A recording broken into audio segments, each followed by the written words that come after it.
When we say political party, man, we mean party of celebration. The function of government should be to make people free and happy.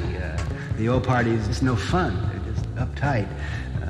The first sentence in the Declaration of Independence said, life, liberty, and the pursuit of happiness.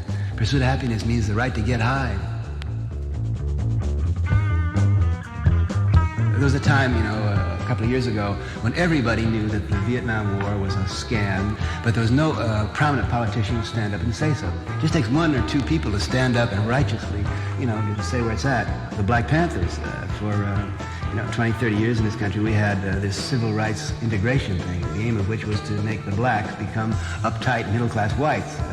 It just took a few of those young kids, and I want you to know they were all outlaw kids, black kids from California, from Oakland, which is my home turf.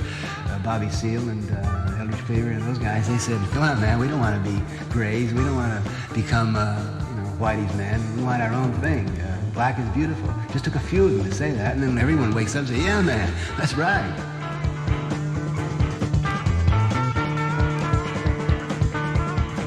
California, we're all dying of that terrible, dangerous, evil drug, carbon monoxide.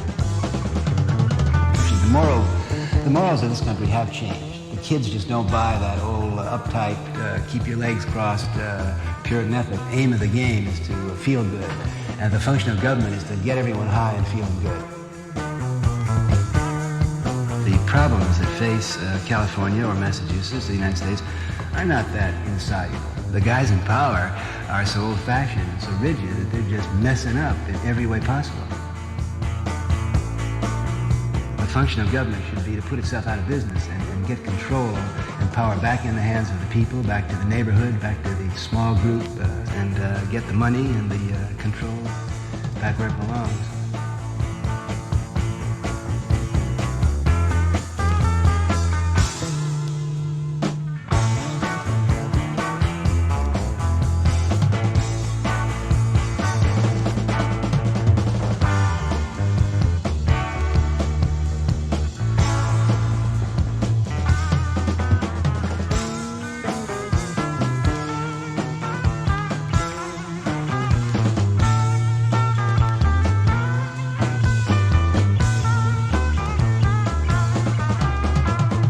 Everyone in this country today knows what drugs do, knows what marijuana does. They know what LSD does. They know what booze does. They know what nicotine does. They know what smog does.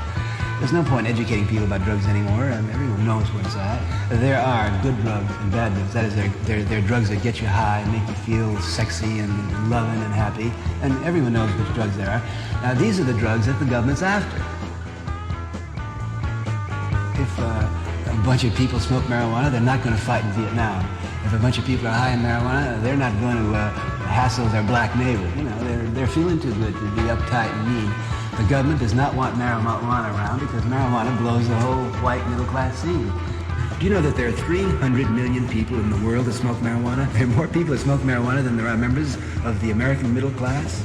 Matter of fact, there are more people that smoke marijuana than there are Americans. There are 300 million people that use marijuana. Maybe that's a majority. There are more people that use marijuana than there are Protestants, and almost as many as there are Christians. There are about 100 times more people that use marijuana in the world than there are Jews and Unitarians all combined. We're a majority. We're the largest religious group in the world. All through the East, the holy men and the shamans, they use marijuana for meditative purposes. Most of the great holy books have come out of that Ganges River where those fellas sit around stoned on hashish and they get the old rhythm going and they pass it on to us. And the old notion is that a drug that makes you feel good, like booze, and you stagger around and say, hey, I'm great, I'm the best one on the block. That's not what we mean by feeling good or getting high. Getting high is that sense of union and of revelation and of wonder and of merging with something that's bigger than yourself. And if you've never been there, well, when marijuana is legal, you're in for a glorious surprise.